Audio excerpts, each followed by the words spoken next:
Good evening, everybody, and welcome to the weekly Poros Report, your one-stop shop for all things Legends of Runeterra. As always, I am Smithel, along with my wonderful co-host Cozer.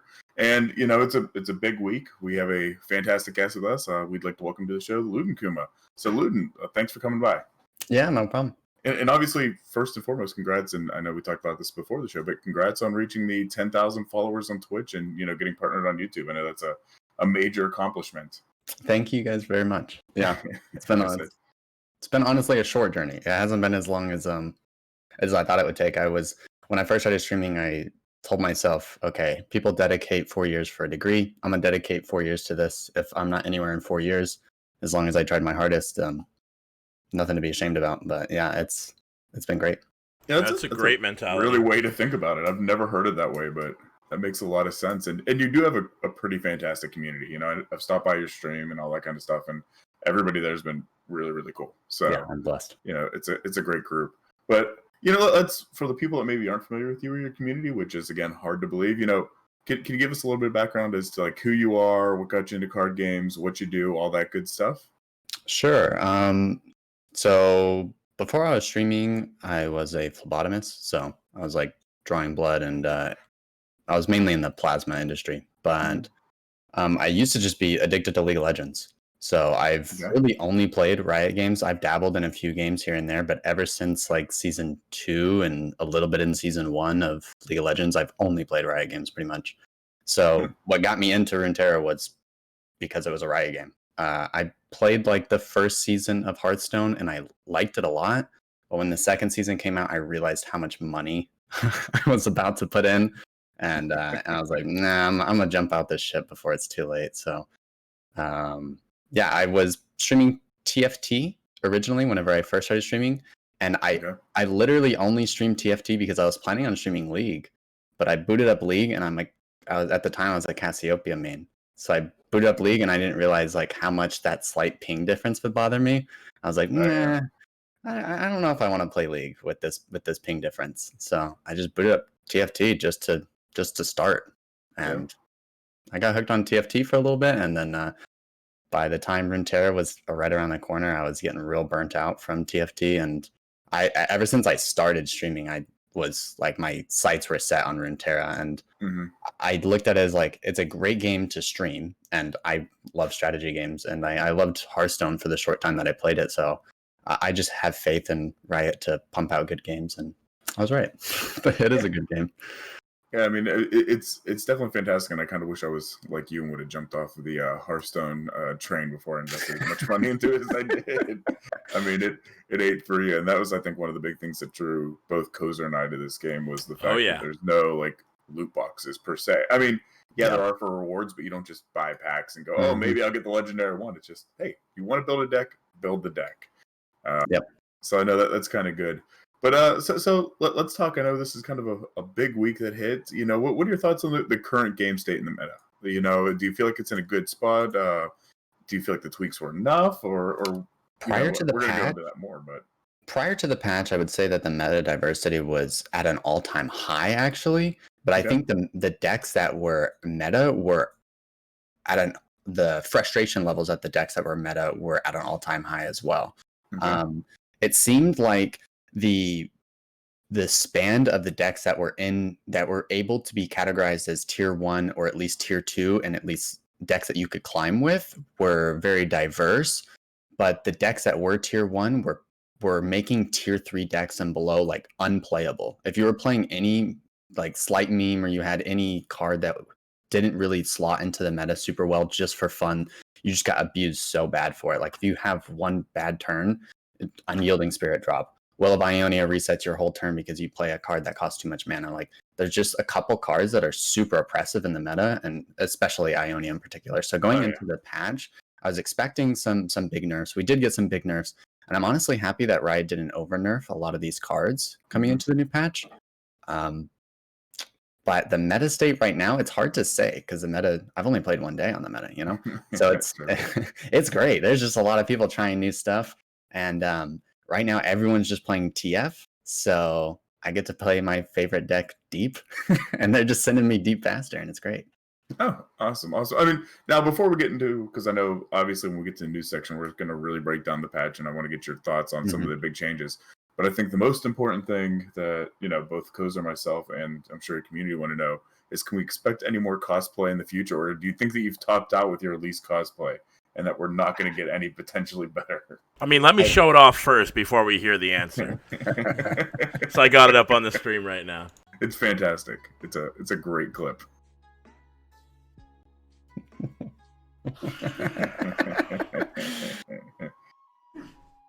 The push-ups are everything.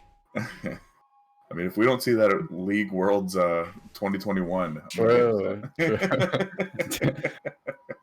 I don't know if I want to say this now, but like if I ever get invited to some event, I'm gonna be wearing something weird. Like I'm not going out. Me and my girlfriend talked about, like, for Rivals, if I would have gotten invited to Rivals, I kind of wanted to go out there in a bald cap. Just to like make everyone really confused. That'd be just awesome. For the people that don't know you, the tuning, who the hell is this? Oh, that'd be great. But yeah, maybe something weirder. I don't know what like the dressing department would let me walk out in. But yeah, as weird as I could get away with. Just walk out in like a big dong or something, like get one of those like those dong suits or whatever. All I know is if I ever hear that you've been invited to something, I'm definitely watching, because now I'm expecting it.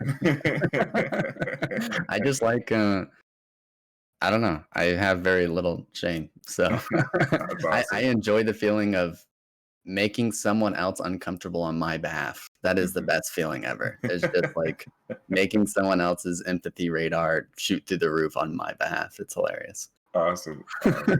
You need to paint your face next time if you do the Elise cosplay, though. Like, not even good. Like, you gotta scuff it up, though.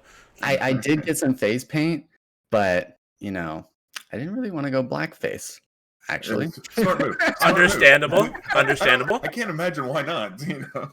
No, but so that's awesome. But so let's talk about this. So obviously it's a patch week. What have you been playing? Like, we like to typically do a week in review, say, where we're currently at in rank, what we've been playing, what we've been struggling against, all that good stuff. And you being our guest, we'd love you to have kind of that opportunity. Yeah, well, I'm currently, as always, my home, the bottom of Master Tier. We're always pushing the bottom, see if we can lose a game and not lose LP. That's the goal on my stream. Mm-hmm. So we're playing a lot of, what is the card even called? Snapvine. Okay. Yep. I'm playing a lot of Snapvine and a good amount of Deep. Ever since the Bilgewater set came out, Deep has been like my favorite deck. I just like, I used to really like Freljord, and if Freljord gets buffed eventually, it'll probably be my favorite region, just because I like big units coming out, just big ass units.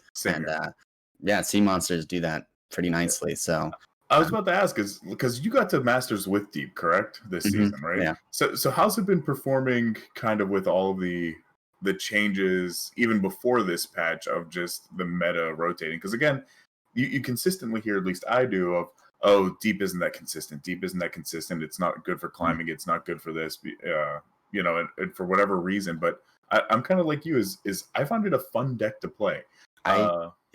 I disagree. I think Deep is actually the most consistent deck in the game, possibly. Okay. I don't think it's a deck you can streak with. That's why you'll probably never see it at rank 1. Because it's not a deck that you can like really high roll. It's a deck where you can like get a lot of consistency out of it.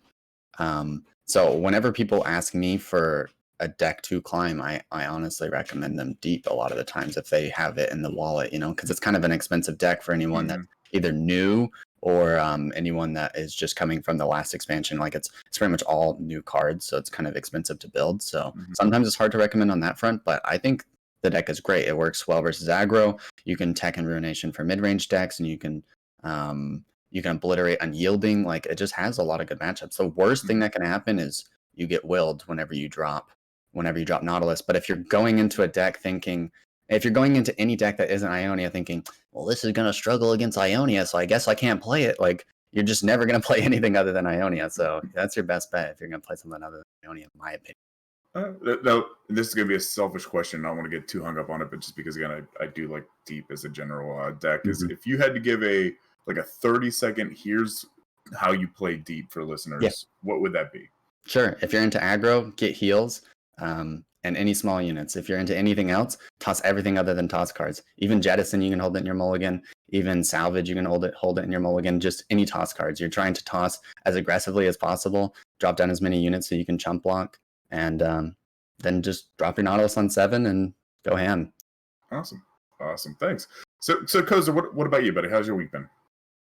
A nightmare, but not because of video games. Work has it's been like 35 degrees Celsius. I don't remember what that is converted in Fahrenheit, but it's hot. It's like close to 100 degrees Fahrenheit right now. So I've been working like crazy at work, working like 12, 10, 14-hour days. Like it's just been nuts. So I haven't really had much time to play, unfortunately, with the new patch. But that's going to change tomorrow. I think me and Windmage are supposed to co-play, and I might actually try a deep deck. I've always liked deep when it first came out, but I personally found it inconsistent. But that's also just because Windmage only likes to play Karina. So calling him out right now. I was about to say is that has been my experience. So again, Windmage is a good friend of ours, good friend of the show. I believe he's a mod in your Discord as well. He's a great guy. Oh, he's in chat right now. He's literally in the chat right now. We had him on last week, and he's a fantastic player. I mean, he's very good at how he thinks about turns and things like that. So he's definitely been helping me kind of get out of my aggro mindset, my NA aggro brain. And so it's funny because he's like, okay, we'll play Karina. We'll teach you kind of how to think about how to do more of these control-y decks. And I cannot tell you what horrible luck him and I had. Like, he'd be like, okay, they all have 2 health. Play your Karina, you're going to wipe his board and go in for the kill. We'd play Karina, it would be 1 damage. It would literally be, well, you've played every unit except for these 4. We're going to obliterate these 4. Here's 1 damage and you lose. Like, it was the most nightmare Karina play I've ever seen. And so I'm like, I know you're not telling me to make the wrong plays. It's just, like we would start saying, I feel like I should vow because what if we pull a 1 again? What if we pull the 1 again? Like this could happen, And so like we would start intentionally making these bad plays just to try to offset the luck that was coming that night. But yeah. But I mean, other than that, for me personally, it's been a good week. I mean, I've been primarily playing in normals, doing a little bit of ladder, just because I say I don't know what to play with the new meta. I'm trying to let it kind of shake itself out a little bit. I know before the show you were saying, "Oh no, don't do that. Take advantage of the craziness." So I may do that, but I've been primarily playing Bannerman just because it's easy to play. I mean, I took out the Vi in the one that I was running and just replaced it back in with Garen. So it's the Garen Fiora version of it, which is what I call basic Bannerman. And it's doing okay. It's kind of about 50-50, a little bit better for me. So it's not climbing as fast as I want, but yes, he's in there as well. But good. I thought this interesting deck had Shen and all challenger units. And that's it. The whole deck was just barriers and challengers. The whole thing. It was kind of cool.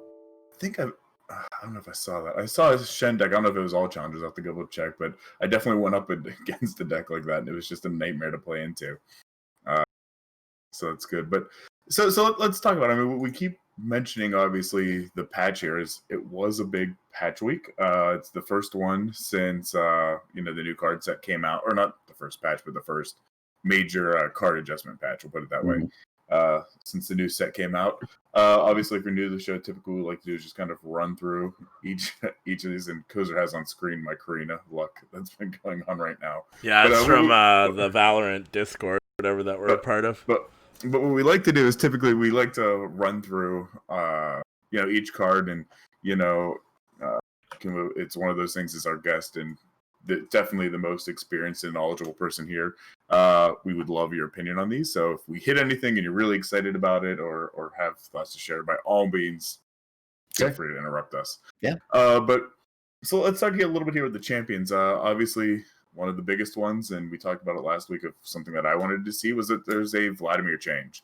And it's on his level 2 unit, which is he went from saying, when you attack for each other attacking ally, deal 1 damage to it and 1 to the enemy nexus. And basically now you're dealing 1 damage to your attacking allies and you're draining 1 from the enemy nexus while you deal that damage too. So you're getting a little bit of lifesteal off of it, which is a great change, I think, for Vladimir decks. I don't think it's going to help him. Like, this isn't what's gating Vladimir at all. Like at no point in a Vladimir deck are you like, damn, if I would have had that 1 extra HP, I could have, won that game. Like that's just not what Vladimir needs. I think True. I don't really know how to fix him because all of the fixes that I think you could do will break him. Because honestly, he seems like an unhealthy card. Because if at any point Vladimir is good and you have board control, it's going to be a nightmare. So you're either the best thing that you can do for Vladimir is help Freljord.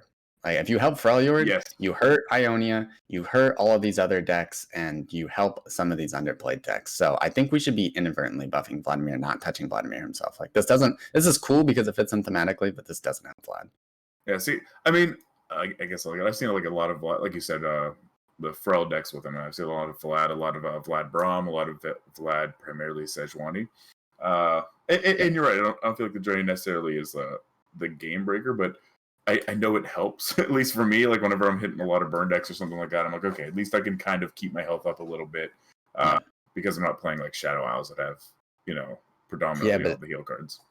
Like if you're making it to the point in the game where you're flipping Vladimir, you should be winning. Like you should be winning at least. True. So at that point, like it's more of a win more change. You know what I mean? So whenever you're looking at a change, you want to think like, how does this change compete with other cards in its realm of like existence? Like whenever we get down some other cards, like the reason why the change is good or bad is because some of the other categories or the other mana slot cards that you would fit into that part of the deck are bad or good. So it makes the change better or worse.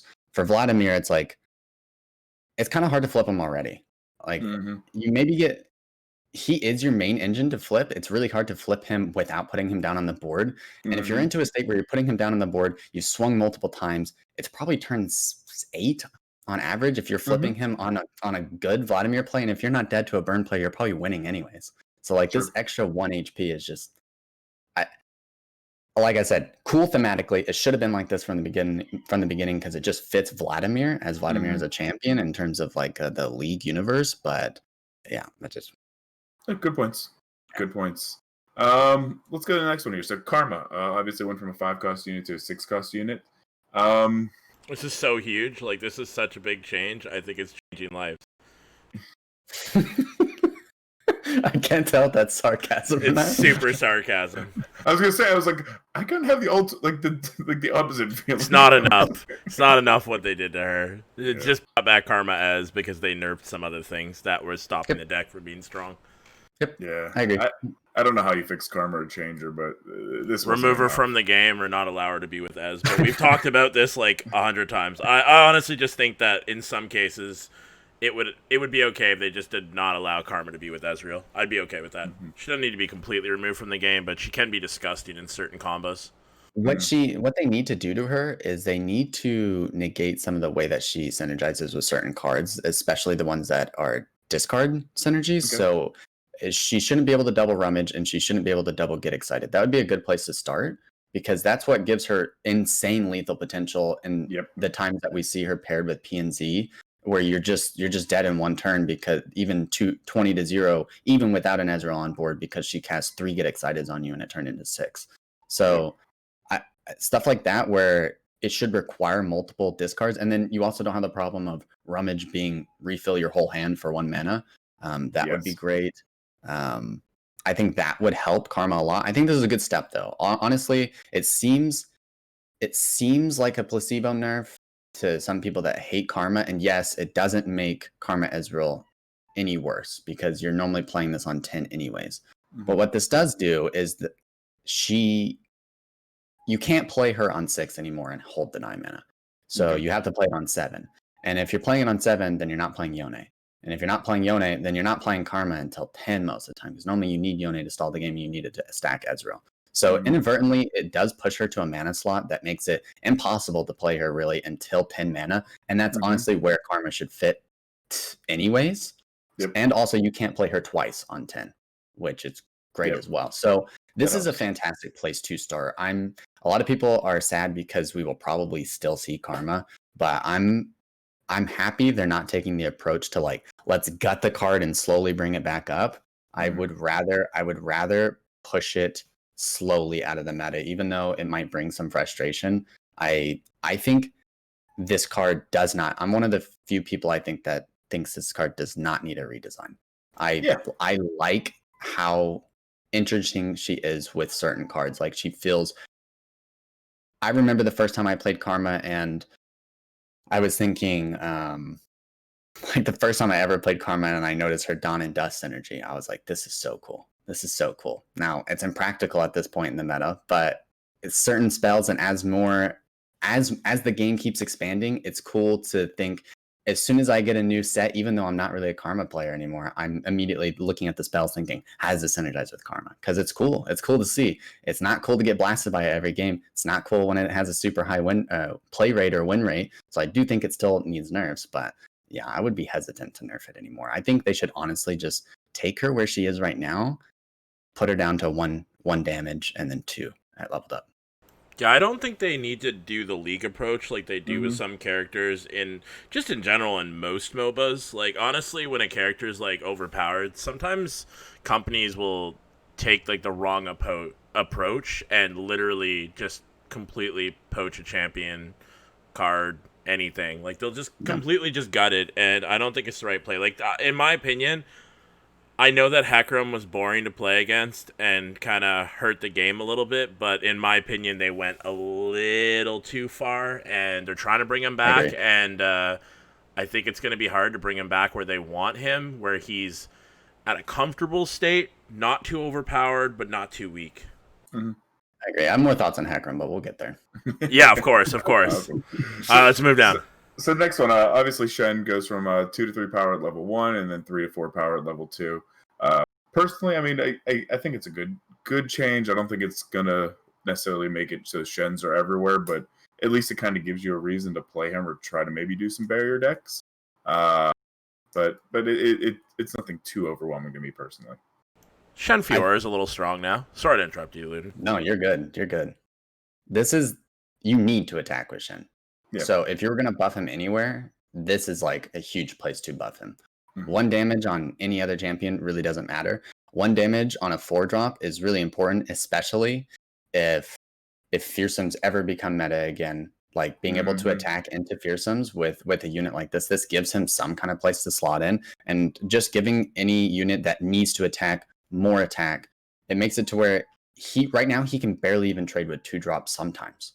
Like now he can trade with most 2-drops, or he can trade with all 2-drops and most 3-drops. This is pretty good. I don't think there's a great structure around Shin, and with the Demacia nerfs, it kind of hurts Shin inadvertently. Yep. So I don't think this is going to push him as much into the meta as some Shin players or Shin enthusiasts might hope. But this is a fantastic way to buff Shin. I'm happy to see this. Awesome. Next champ obviously is Vi. A lot of people are already sitting there proclaiming Vi's dead. Vi's dead. She changed from a 5 health to 4 health at level 1 and 6 to 5 health at level 2. What are your thoughts? Are you on the dead train, or do you still think that she has a home somewhere? She's not dead, but this was exactly where they needed to nerf her. Her stats were so overwhelming. You were having to sink so many different damages into her, whether it was a couple units and a spell or a couple spells in a unit. Like it was just for 5 mana, it had so much value in it, and it was the same reason why Grizzle Ranger was a problem, is because it was just value overloaded. I think Vi thematically is boring as well. I don't like how she just levels up in hand. She feels very non-interactive. So the closer that this card isn't in the meta, the better, honestly. I think it's cool that Piltover has a unit like this. But honestly, her level up should be different or something. Like the way she levels up or what she does when she levels up should be different, because right now, just having her leveled up 10-5 tough, it don't even take into account her attacking and punching you for 5. Like, don't care about that. That is absurd. That is so absurd. And how easy it is to do that is crazy. Yep. Full agreement. Full agreement. Yeah, I think the Vi change needed to happen 100%. And like you said, I feel like Piltover actually has an underwhelming amount of the champs that are kind of really, really, really strong. Like, I mean, Ezreal has its own slot, but like without Karma, other Ezreal decks aren't that strong. Like they're good. Like they're winnable with, and they're good for tournament decks, but like I don't find them overwhelming. Like Draven Ezreal is probably like the best backup Because I don't think TF Ezreal is stronger than that. I'm not exactly sure. I didn't play around with it too much. I'm not an Ezreal player. You ain't gonna catch me on Ezreal. Well, that's good. Awesome. Well, let's jump to the next one because you did say you have some thoughts about him. Hekra. So, our boy Hecarim, went from a 4 power to a 5 power at level 1, and then 5 to 6 power at level 2. Good change. So, Yeah. what were those thoughts that you were holding back on? Good change. Leave him here. Don't buff him anymore. This is not how Hecarim needs to be buffed. Just like Vladimir, you need to buff the cards around him.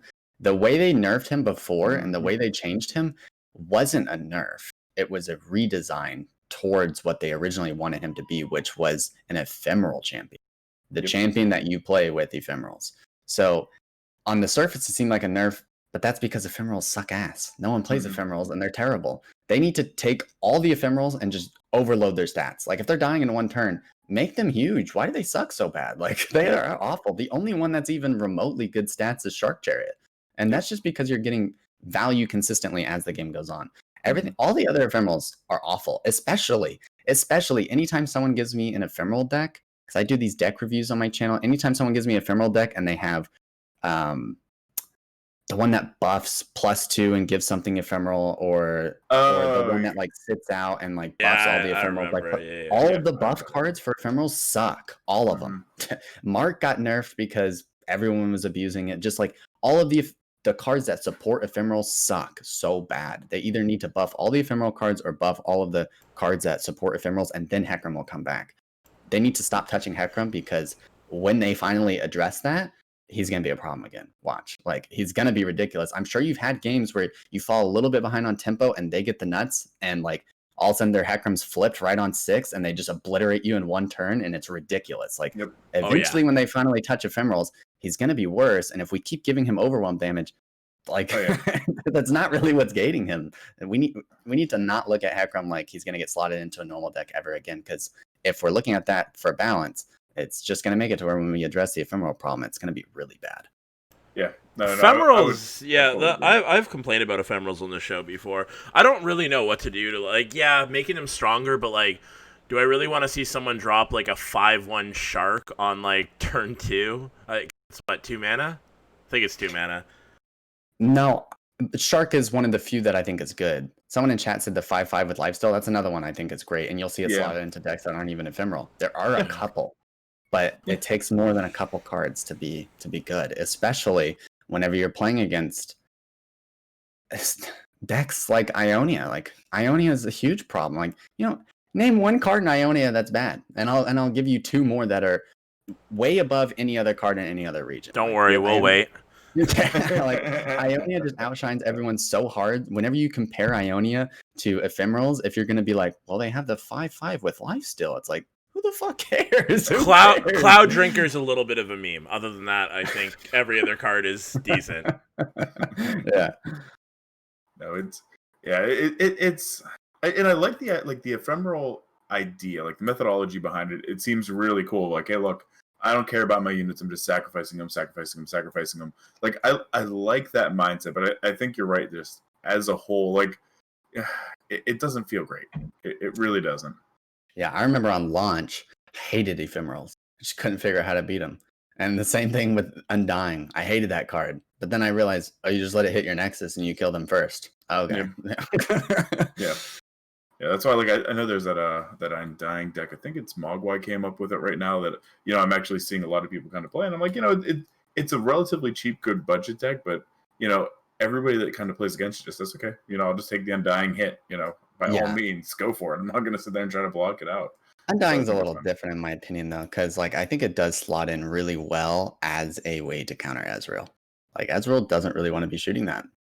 So I think if Ezreal ever becomes meta again, I'll switch to a Shadow Isles deck that runs Glimpse so I can deny and absorb Soul and Undying. And then he just is going to really struggle clearing any of my units, because I'll deny every spell from him, or he's just not going to want to hit my units in general.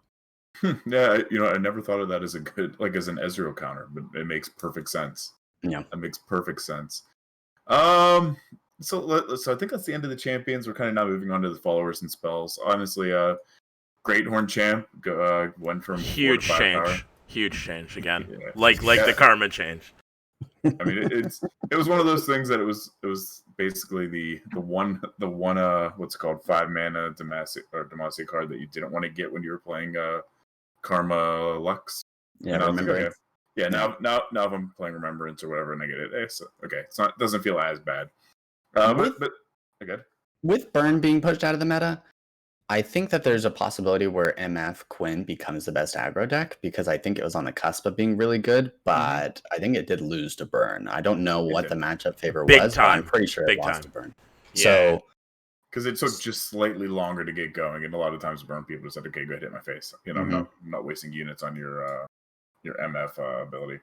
Yeah, so if Grizzle Ranger's your 4, and then Greythorn is your 5, and then you got Grenadier or whatever the hell her name is on 6, like it gives you a decent curve for scouts to actually end the game, which is really nice. So in that regard, it could bring up a better aggro deck. I do think this is more of a Remembrance buff though in the end. Yep, I would agree. That's literally what they say in the patch notes. It's a Remembrance buff. They're aware of it. Meant it on purpose. So probably one of the bigger follower changes is coming up, and it's kind of a two-parter here. Is Grizzled Ranger, and we'll talk that in Loyal Badger Bear at the same time. Yep. So went from a 4-1, and then obviously Badger Bear went from a 4-4 to a 3-4. So basically, they just took a power off of each one. Yeah. Which feels better.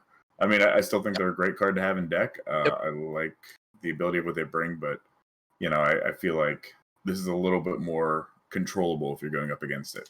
Yeah, I think this is balanced. I think they're strong cards now. Yeah, I think they are balanced, strong cards now that you can argue to have. I think Loyal Badger Bear is the more interesting of the two because Grizzled Ranger, we'll start on Grizzled Ranger. Grizzled Ranger is still going to be played in every Demacia deck because Demacia has trash 4-drops. If you want to play Demacia with any other region and you want to slot a lot and heavily into another region, especially going forward into future expansions when other regions come into the game that might fit with Demacia better than Ionia, maybe, if that ever happens, if anything is ever better than Ionia. But if that ever happens, then Grizzled Ranger is looking really good because you have no other 4-drops. The only other 4-drop that Demacia will want to run is Bannerman. So it just fulfills such a good niche that he's going to be great. Even if they put him to a 2-1, I still expect he'll get play, which I hope they don't, but I think they could nerf him that much, and I think it would still be played. Just because you could put him, at that point, you could just slot him as a chump blocker in a control deck, and he's great there. For Badger Bear, now the question becomes, do I want to play Badger Bear or do I want to play Laurent Protege? I think in most decks, you're probably going to want to go towards the 2-power Challenger over the 3-power, but I think Loyal Badger Bear is definitely still A tier, S tier for decks like Lux Karma. This is mainly a Lux Karma nerf, but at the end of the day, I still think that Lux Karma loves this card. Like, this card probably trades more than once on average, and for a 3-mana drop, that's really important because your first 2 turns, for any control deck, your 3-drop is really important because your first 2 turns, you're banking mana most likely, and then you can't bank mana after that. You're full. So your 3-drop's really important. Since they have Badger Bear, they're going to be pretty happy still. Yeah, no, I think it makes perfect sense. Makes real good sense. What's the next card? I think it's Laurent Chevalier. I don't want to get me heated. What, do you love this change? It's super good, isn't it's it? Great. You nailed it, Riot. You nailed it. Yeah, talking about 4-drops being needed. Let's go ahead and take Laurent, our boy Laurent, make him from 1 health to 2. Wow. So the idea with Laurent is you trade, you get a challenger unit, right? You know what they should do to this card? They should just make it to where it trades terribly. Put it at 2 damage and put it at 3 health. That way, whenever you challenge something, you can challenge something with potentially 2 damage. And then you can actually get the usage more than once. Maybe it would become oppressive at that point because you're getting more than 1 card draw, but you're spending 4 mana several turns to develop that card draw. Like, I don't think it would be oppressive at that point. Do I really want Demacia to have more power? No, this card's shitter tiered, so it can stay in the dumpster for all I care. But like, I think they need to change one thing. I think instead of it saying strike, it needs to say Nexus Strike, and then this card would be much better. I don't as a understand meme. how that would, Oh God, no, no. It wouldn't work. It's a challenger. That's the whole joke. But yeah, I'm just being a dick. Nexus Strike would literally, if you put Nexus Strike on a challenger, that's like literally right. It's just memeing us at that point. Yeah, at that point, put it to 14 mana and call it a day. So we already talked about Loyal Badger Bear, obviously. Next one's Standalone. This is kind of huge. I like this. I like this change a heck of a lot. Just because I was tired of running up against, like, what is it, the one-turn kills Zeds, where don't do anything for our first 3 turns, play Zed, play Standalone, win. Yeah, very lame archetype. I'm glad it's removed, but I would have rather seen this be a slow card over 4 mana. Like, this card will never be played again because it fit into that very specific. Yep. You never saw this card otherwise. It fit into that very specific niche situation where someone built a whole deck around it. And if you're not building a whole deck around it, you will never play this card. I fully agree. Fully agree. I mean, and I can't even. I don't even think I've seen this card played since Wednesday. Whenever the patch hit, and I used to see it pretty regularly. So yeah, I'm glad it's kind of over with. They'll probably revert it back to 3 and move it to a fast spell or a slow spell, which would be fine. Give something to play around. Next one, Legion Rearguard. Obviously, we're this kind is of such a huge moving into aggro death territory. So this is great. Yep. Fantastic change. Well needed. I mean, dropping a 3/2 initially with no ability to block wasn't enough of a detriment to not want to play it. I mean, it there's almost no 1-drops that could deal with it. So this is well needed. Is basically putting them to 1 health because you can Vile Feast, you can do all kinds of stuff. Just get them off the board. Yeah, I think what they should do with this card, because now this is the worst card in the game, period. There's no other card that's worse than this. Every other 1-drop, or at least the worst 1-drop in the game, and 1-drops are fairly important. So even in support decks, 1-drops are fairly important. So like if you drop this on turn 1 and they drop Hapless, game over. If you drop this on turn 1 and you're not swinging turn 1, game over. Like it just feels terrible. What they should do with this card is they should give it 4 attack. If they give it 4 attack, at least it dies. It can't block still. And if you're comparing it to other cards that can't block as well, you get big payoff and there's big risk to a card like this. And yeah, I don't think they should buff this anytime soon. I think they should wait until there are more regions in the game. We have more removal. We have more healing cards. We have more ways to deal with burn. But eventually, I think they should get a buff to 4 because I don't think there's any other way of really like changing this card that makes sense other than just giving it more attack and making it high risk, high reward. But right now is not the time. Don't do it this expansion. No. I'm fully in agreement. So kind of moving into what I assume is your favorite region based on what you're talking is kindly tapping Keeper. So basically 2 power to 3 power. My opinion, good change. I mean, it feels like there's a reason to kind of put him in deck. He can kind of trade out a little bit better than he could before. And being able to get that heal's always nice, especially as a 4-drop. Having it be 2/3 before as a 4-drop just never felt great. He's a 3. Yeah. Oh, is he 3? Okay, I'm sorry. Then it's all good. I'm just correcting you. Yeah, sadly, this isn't really going to be played in the meta right now. Even though I love this change and I think they should leave him right here. This is the perfect change to make him balanced. Every Freljord deck right now is a self-harm deck for the most part. So no one really wants to be healing their units for the most part. They would rather just, if you're going to run a 3-drop, they would rather just slot in Take Heart instead because you're trying to take damage. And that's going to give you permanent stats, which is going to mean a lot more than just dropping another unit, especially when he's competing for unit slots and on 3, like having a spell that you bank 3 mana is especially valuable just because of the way spell mana works in this game. So right now, no one's going to play it because Burn's going to dip out of the meta for at least a week. When people realize that Burn is still strong, I think Burn will come back, or at least the good Burn players will still be able to operate Burn, because I still think that Burn's going to be great. People are saying Burn is dead. I don't think it's dead. I just think you'll have to actually be good at the deck to make it work now. You can't just like, rear guard, boom, crew, guess I win. Like, it's not like that anymore. So I think then this card will have some validity to it, but as of aggro being out of the meta, the heal isn't as valuable, and also Freljord's terrible, so there's not really a reason to run this card yet. But when Freljord gets a buff or when aggro comes back, we'll probably see more of this card. Yep, agreed. Very, very much agreed. Another kind of big change here is obviously... This is actually huge. This was impacting some major, what used to be top tier decks here. Is Deep Meditation went from 4 mana to 5 mana. I think it's good. You know, I mean, what else can you say other than this card needed something? You know, Talk about oppressive.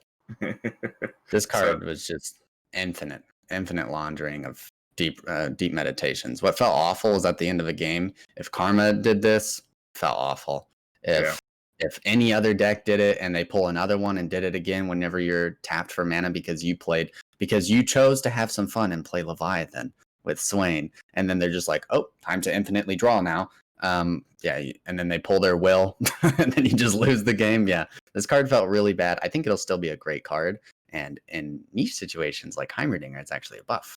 Maybe not a buff, but I think maybe like it's possible. It fits better into him wanting to basically just spend 3 spell mana just to get your elusive on board. You know what I mean? So it kind of works there. And my version of Heimer, I only ran 2 of these, and a lot of people were like, "Why? The card's broken." Well, I didn't really like getting the. I didn't feel like I needed more draw with Heimer because I felt like his draw mechanics were good enough. Yep. But I will definitely go to 3 now, so I think in that regard, it might be a buff. But everyone else, definitely a nerf. You won't. I don't think we'll see people like Yasuo running this anymore. No. But yeah, mana nerfs to anything is bad. Mana nerfs to something that is a draw card is worse because you're going to need that mana now that you drew. So this is a double hit to the card. I think that this card has room to get nerfed even more. Honestly. I think you're onto something with that, though. Is like we're talking about ways to like nerf Karma and stuff. I think all you need to do is just if Karma's on board, Rummage now costs 13 mana.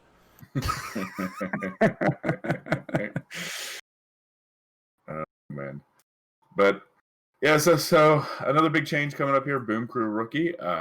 You know, obviously one of the, in my opinion, 2 most impressive cards that was in the old burn deck. With his 4 health, you couldn't trade into him at turn 2. You know, he was at least getting that off 2 times a game. They moved him to 3 health. At least now you have a chance to trade into him with, you know, plenty of other 2 drops. Yeah. So I mean, it feels good. I mean, if you're a burn player, you're still at least getting one of his what's it called, 2 damage skill off. It should be good enough in most cases. Yeah. It's just, you know, you're not getting it off 2 or 3 times, especially whenever you're transfusion and all that fun stuff's in there. You know, I would say now he's in a balanced state. 100%. Yeah. So many cards that can deal 3 damage to a unit now, and it's just so good. Just realized your cat decided to join us again. That's awesome. Glad he's back. Yeah, but yeah, so I mean, it's definitely something you're still going to be running in aggro, you know, but it's fair. So this I don't understand. If I'm being honest, like, sorry to interrupt you, but like this, I want to lead this one. Why did they put this to 5, then put it back up to 6? It was at 6. They didn't see it was getting played enough. They baited us, put it at 5. It's getting played now, and then they're like, okay, well now it's getting played too much. We don't like it. We're gonna put it back to 6. Good luck. I don't know. Look, like the way that they're changing everything, people could say like, Demacia got a hit. No, what got a hit more than anything is bad burn players. So, what is going to help people? Demacia. Like, Demacia is going to come back in a major way. And you know what was a big thing gating Demacia from actually like hitting you in the face was Brood. Was Brood. So removing Brood is just it's gonna be super mid-range heavy decks where I don't understand this change. You just butchered Endure, you just hurt Karina big time, and I don't think either of this. Endure was like barely meta and Karina was good, but it's not like it was oppressive. Yeah, you could easily misplay Karina. Windmage had a good point. They should make it 5.5 mana. And then it would be okay. Or make it 5 mana and then it just spawns you 2.5 spiderlings. Oh. Just gives you 1 house spider. True. But yeah, I mean, it's when you mention Karina, it's one of those things that to me, I can't imagine why. And as somebody that was trying to learn Karina, you know, and I like that matchup, but I was like, okay, I definitely don't play it or don't pilot it perfectly. Is I liked it because at least it was, hey, look, if I play this and you wail, you know, that's fine. We're trading out 5 to 5. But here it's like, well, why would I ever want to run this if there's a chance I'm just going to get wailed, you know? And it's not even a fair mana to mana trade out. So it's it's tough. I mean, I haven't played Karina since. I haven't seen Karina since. Neither have I.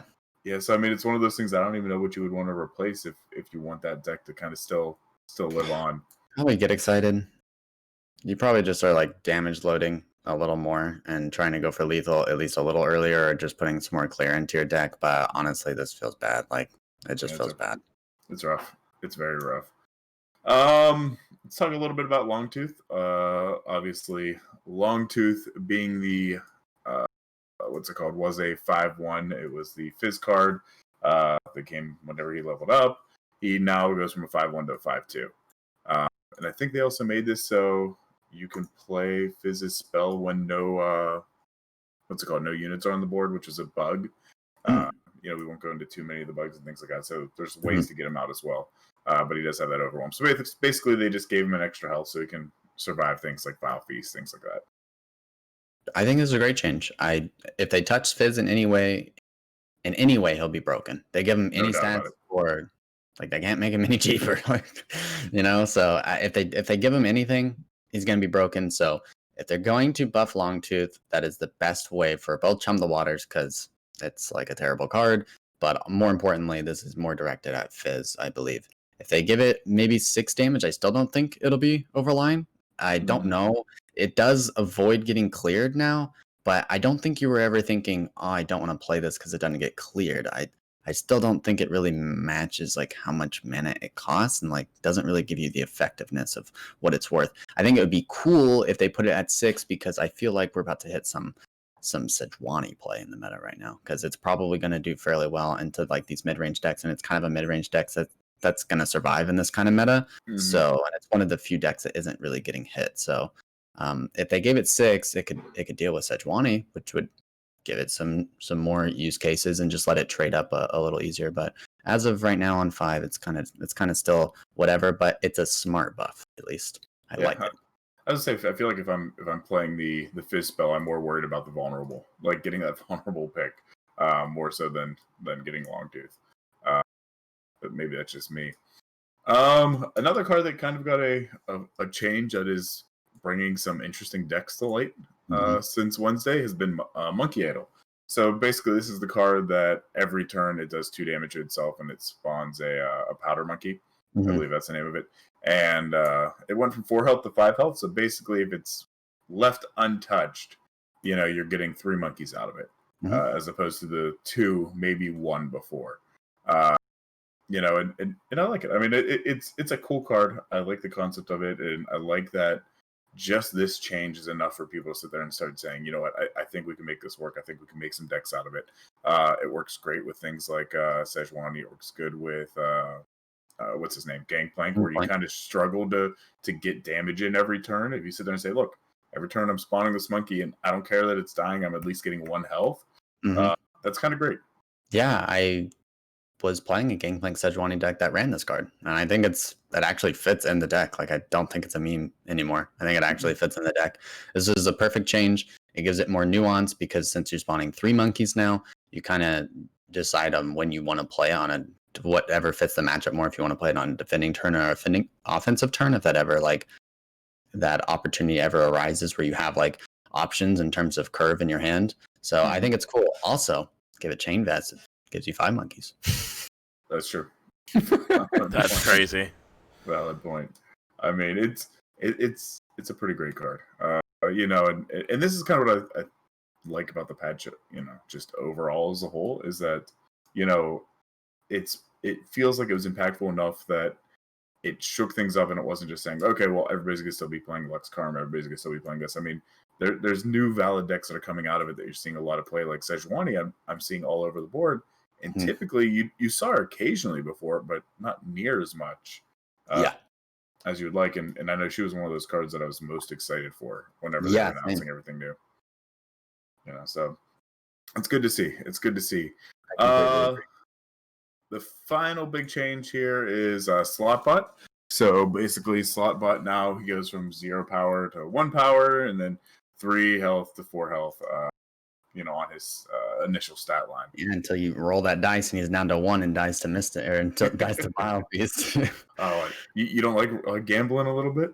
No, I do. It's just This is such my a LP fund. this is such a dumb card, in my opinion. Like, might be a hot take, but like I feel like this card is just so memey. Like, I don't know what they do to make it not memey. Nothing. I think that's the whole point in the card is to be memey. Yep. It's great.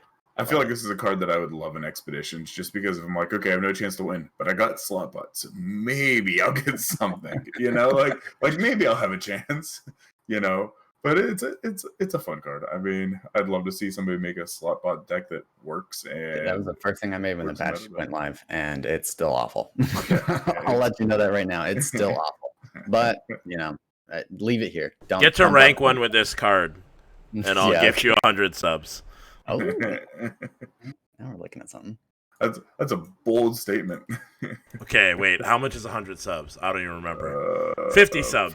That's probably more doable. Okay, so yeah, those are all the big changes. They did list a couple things, obviously, on the watch list. Unyielding Spirit, which I'm full agreement needs something done. I know last week, Luden on our show, there was a big argument and disagreement between myself and Windmage and Cozer and what this card needs. I was saying it needs to be slow. They were saying it needs to be fast. But either way, we all agreed something needs to happen. So it's nice that, Riot's kind of in agreement. I'm down for both. It's just if we put it to slow, it definitely needs a mana buff. That's my own caveat. I would be fine with that. I would be... See, my rationale was because of the long-term impacts it could have on a game, other than basically being, recalled or obliterated or something like that, there's nothing you can do with these cards. So I'm like, it has such a long-term effect in game that I was like, I feel like slow feels okay. Yeah. I just don't like slow because they can play another card. I already explained this. I've written multiple things to you to explain this, but you don't seem to get it. It's fine. Like, slow cards are cool, but if you look at how many slow cards are currently used in the meta and played, it's very low. That impact the game. Oh, I agree. So the way I view slow is if it's slow, it has to have such an impact. So I think like Thermogenic Beam. Thermogenic Beam, slow card, but because of the impact that can have, you can't have that BF. That's the most played slow card. So that's why it makes sense for that card the way it is. Also, because there's no way you can choose much like pluses to it and negatives to it, but like Unyielding, if it's fast, you can still play against it, play around it. There's just more cards now that can play around it. I think if it's slow and they get it off and you can't deny it, you can't do anything about it, now they can just play another card on the other side, and it makes the person that plays Unyielding kind of feel like that was a shitty turn and I just wasted 8 mana.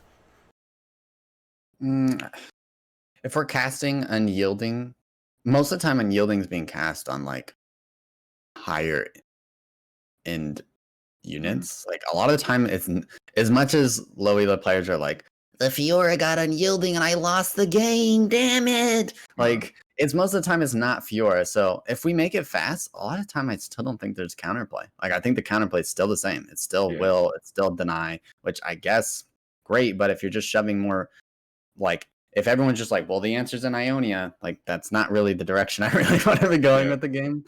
So like, I think I'm personally leaning more towards the slow as well, because although, yes, they do get to play another card, but you just made a card that can't die anymore. So yeah, they get a unit advantage, but that should be the trade-off for a card not dying anymore. If they play this on Radiant, even if it's fast, you're not killing that Radiant Guardian. Like, we're still going to be in the same situation that we're in now. If they play it on a Lux, like, good luck killing that Lux. It has 6 HP, So I don't know.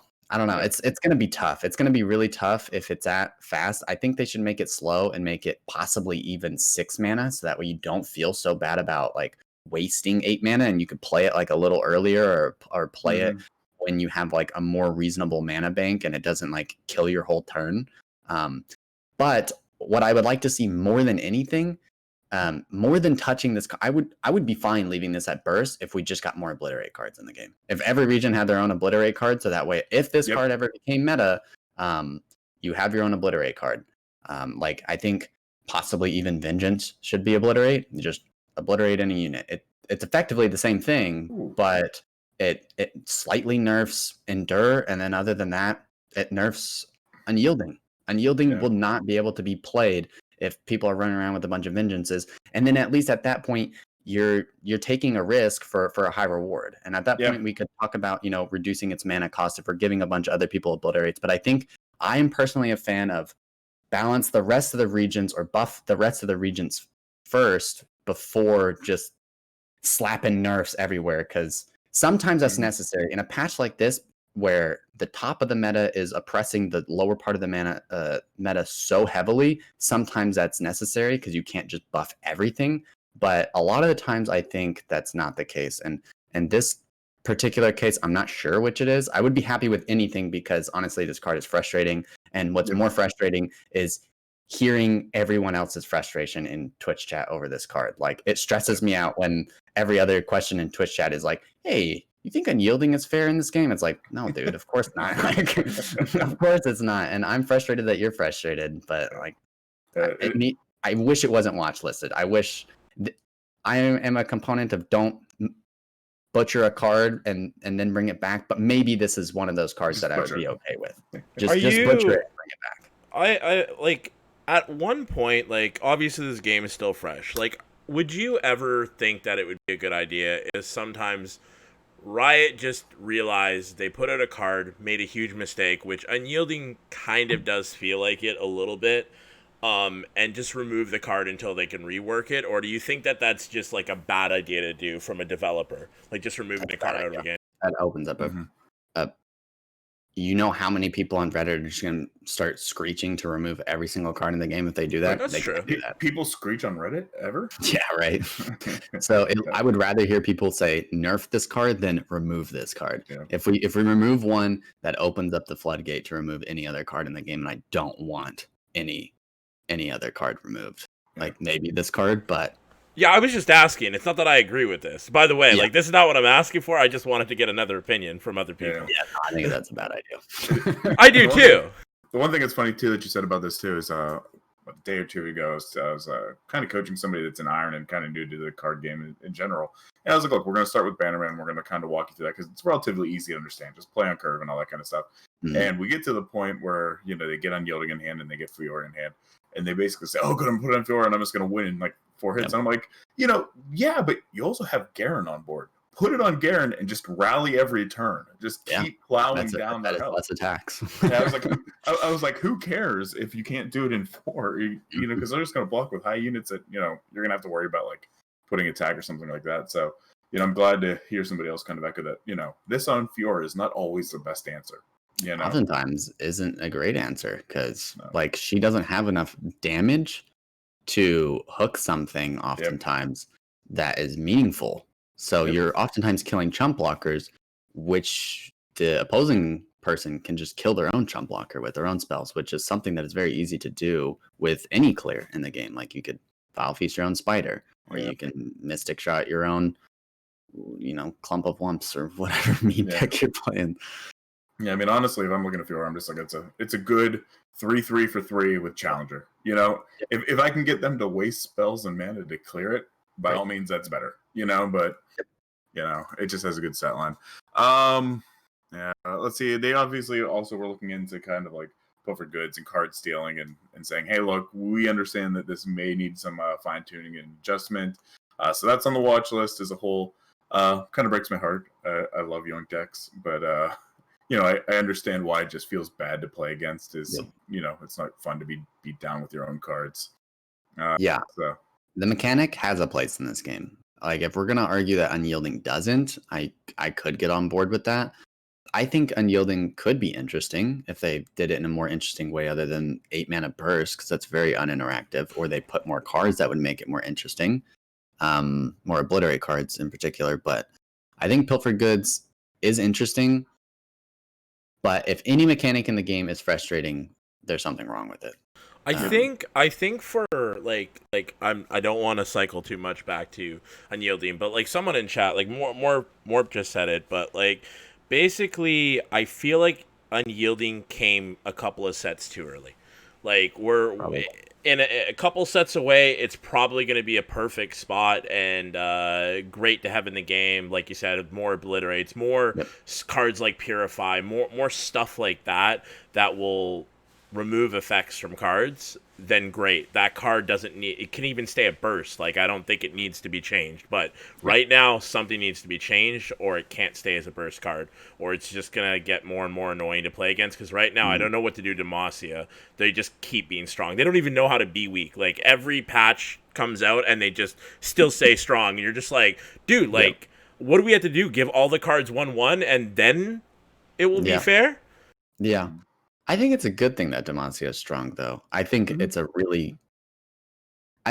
thing that Demacia is strong, except when like the stat lines are super overloaded, like Badger Bear. But I think Demacia is really good for new players. I love being able to recommend, like, hey, go play Demacia. You started out with a Garen, like you can just go here, and this is a region where it's going to feel very similar to other card games where you just play on curve.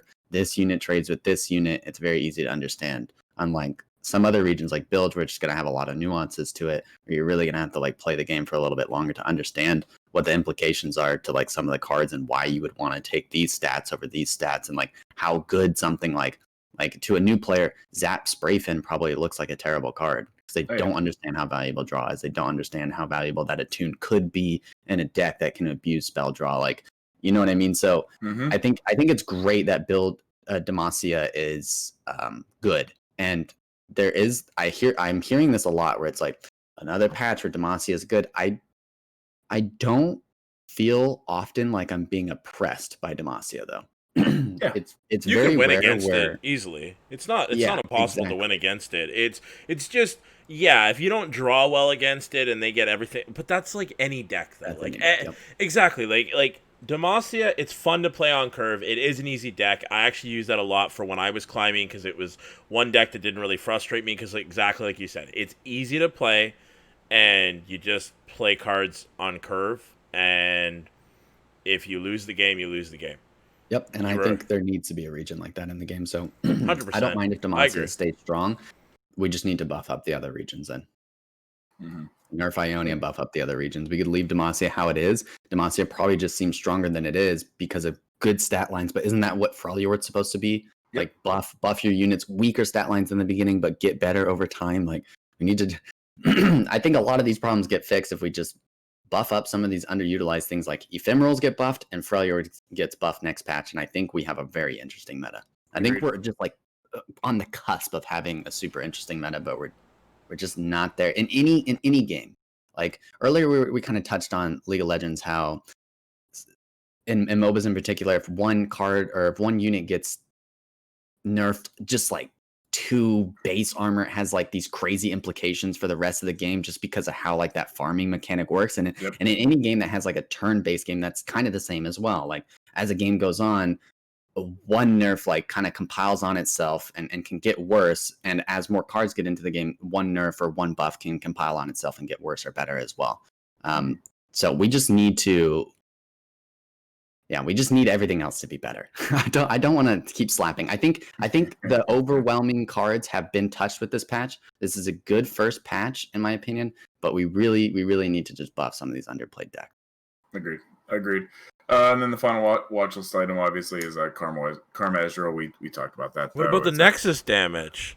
You missed the Nexus damage. Oh, okay. I mean, I'm just joking, dude. I don't think this is that big. I mean, it is. They're basically saying, okay, look, we understand that there's a lot of cards that just go straight Nexus damage, and we're looking at it. So it is something that they're keeping an eye on here.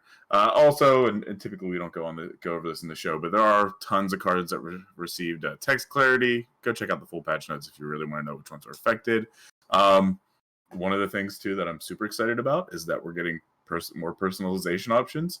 I'm a big fan of like the cosmetics in the game and basically all games. Like I don't want to even say how much I've spent in Heroes of the Storm or League on skins Same. and things like that. At least $200 to $400 Yeah, on Heroes of the Storm. Easy. I mean, easy. I'm one of those people that I fully believe Skinergy wins games. so yeah. I mean, if you haven't yet, obviously the Rainbow Poro. Get it. And It's the free. It's free. You got till July. Go Click it. It's yours. Also, the arcade board is fantastic. Looks so nice. I actually want to spend money and get this. Oh my god!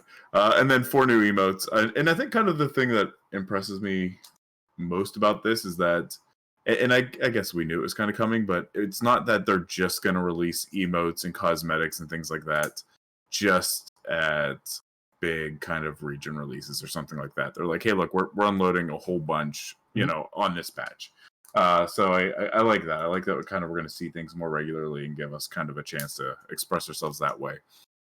More cosmetics the better, because if this game's earning more money, that means more money can be directed towards marketing, which means this game will grow. So more cosmetics the better. Monka as is pretty funny. It's great. That's the first cosmetic I've ever purchased. I don't really get the Teemo one. I think the only cosmetic I purchased is the rage face, because I get mad quite often. Yeah. The Tryndamere rage face. The Teemo one's basically just like, oh shit, I need to draw what I need. Like top deck. That's the way I read it. I look at it as like you put a bunch of mushrooms in their deck and then you. That's what I was thinking, actually. That's what my original thoughts. That works. But also, I think the best use I saw of the Karma one now is, did you see the glitch from Gummy with his Ezreal leveling? Mm-mm. So it looks like you had an unleveled Ezreal on board, and he went to swing in with it, and it just leveled. Like literally, just was like, I love, and like you see on his face, he goes, "What the hell's happening? Like, what? Like, I'm not using any spells. I'm literally swinging with Ezreal."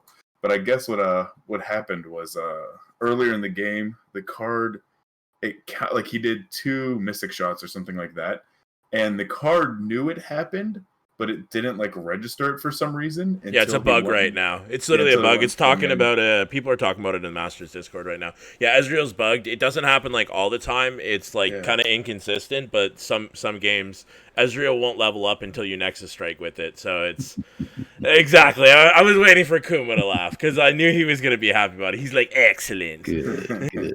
It was really bizarre, but literally when he did that, like, you see him just start like spamming like that email, like, I don't know what the fuck's happening. Like, don't blame me. I was like, that's a good use of that email right there.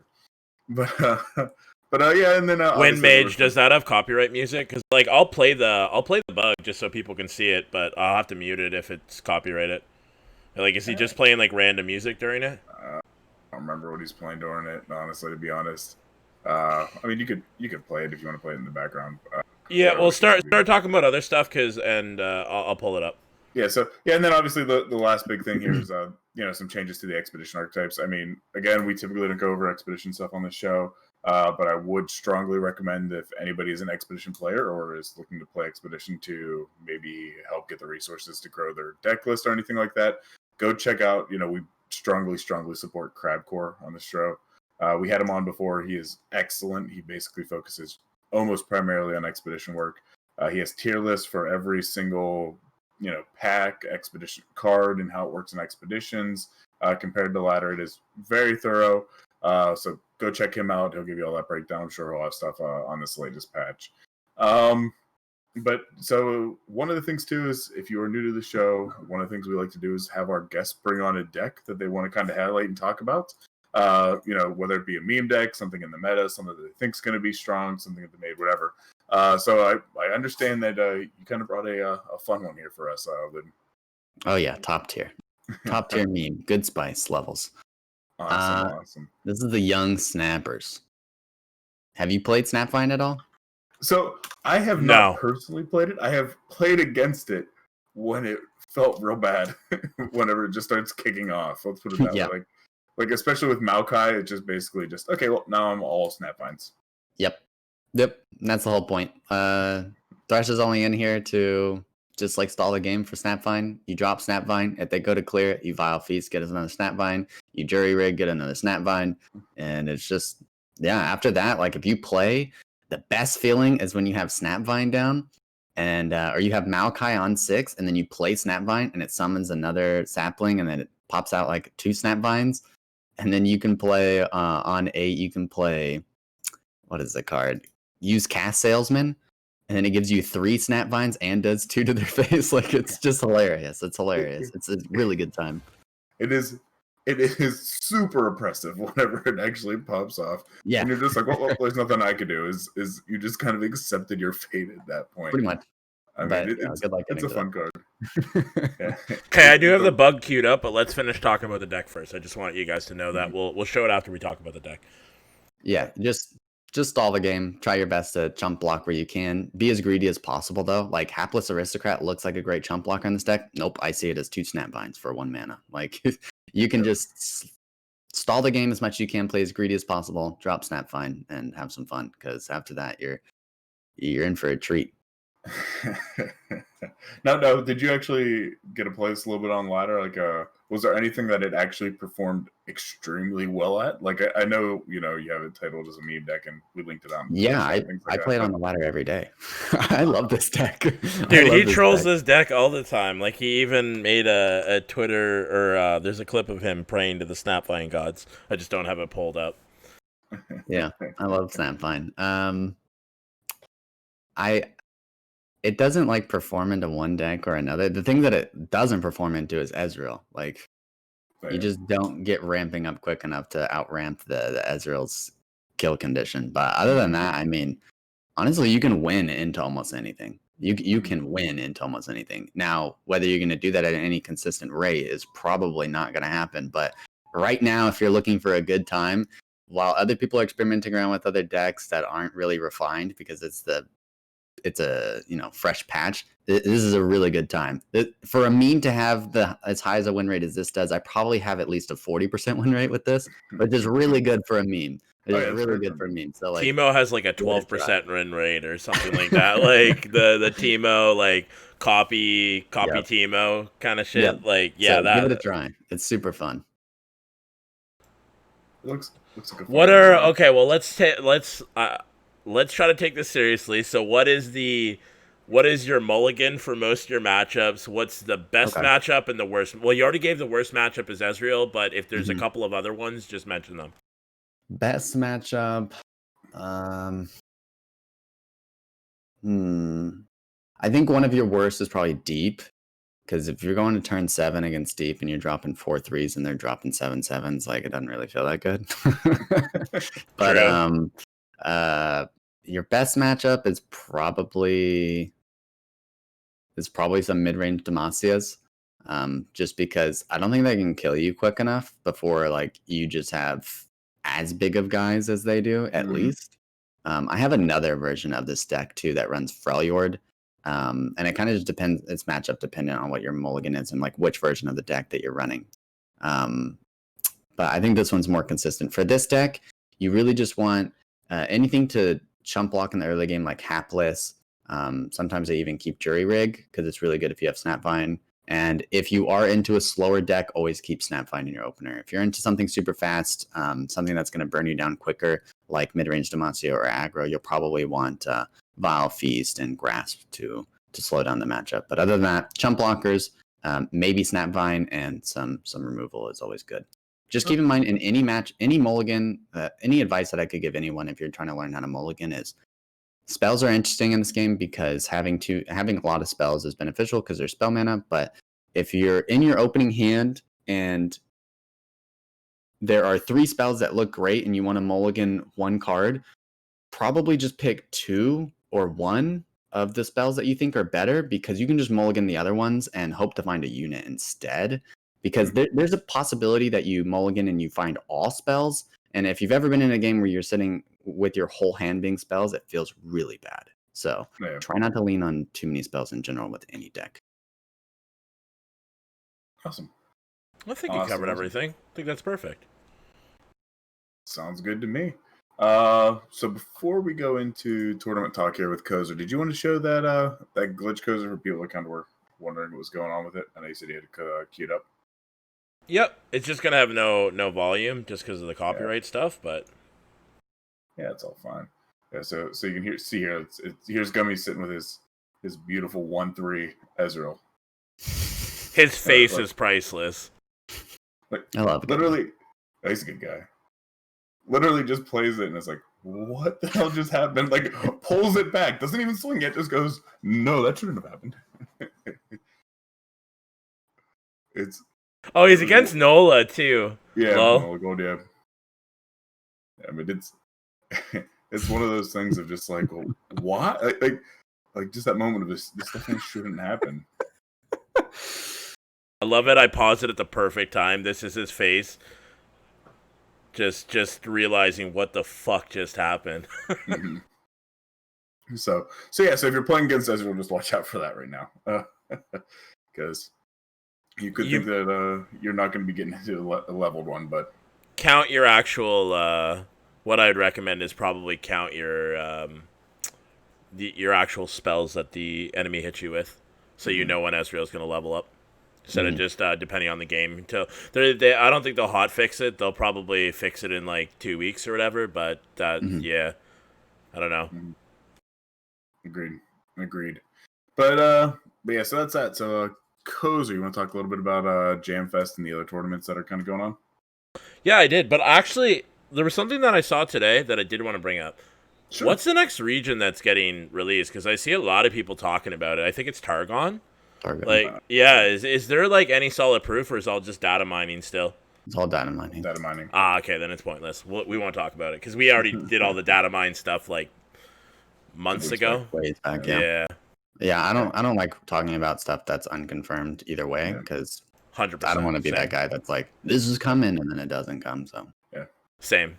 I'm just waiting for whenever they get to Void.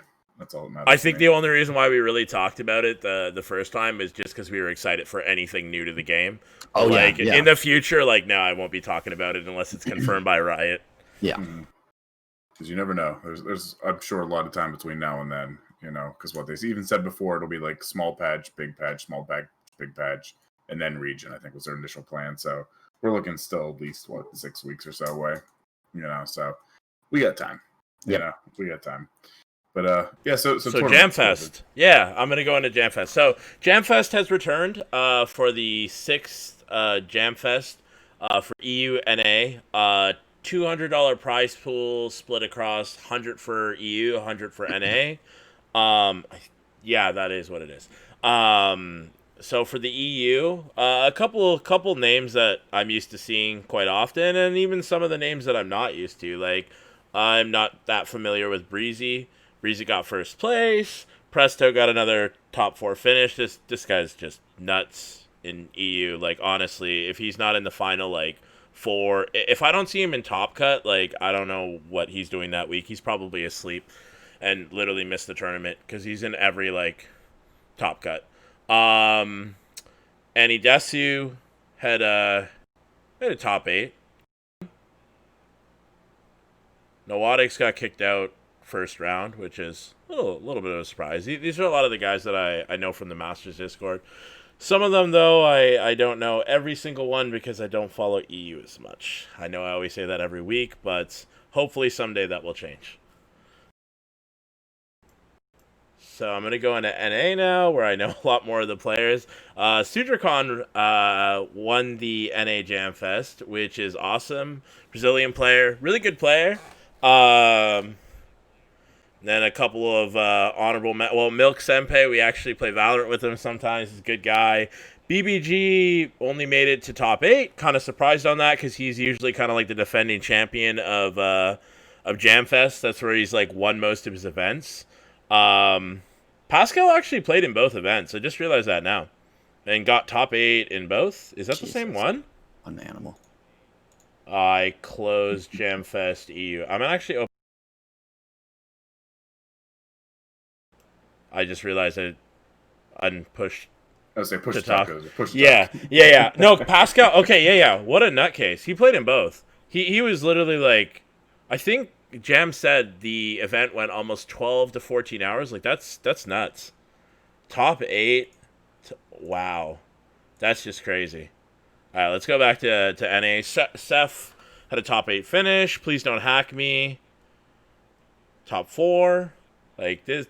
A lot of these guys, big players. We were just saw Nola got gold play against Gummy, with the bug, and Sasuke. Sasuke is actually coming on the podcast next week, so excited to have him on, and excited for more Jam Fest. I think the next one is it's gonna basically be every week that DOR like opposite weekends. So Jam Fest will not be this weekend coming up; it will be the next weekend after. She does a great job at running these, and if you haven't joined them before, they're very similar to DOR. They're very well run, and the Wind Mage actually helps with that event, and a couple of other guys that I know. So go and check it out. Something Bless I Wind Mage. what Blessman, Bless yeah, Wind Mage. dude, he literally mods like 6 things, and I like know.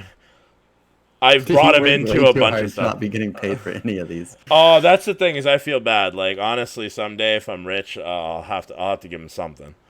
Oh, there's Smithel's dropout. We forgot to warn you about that before the show started, so he'll be back soon.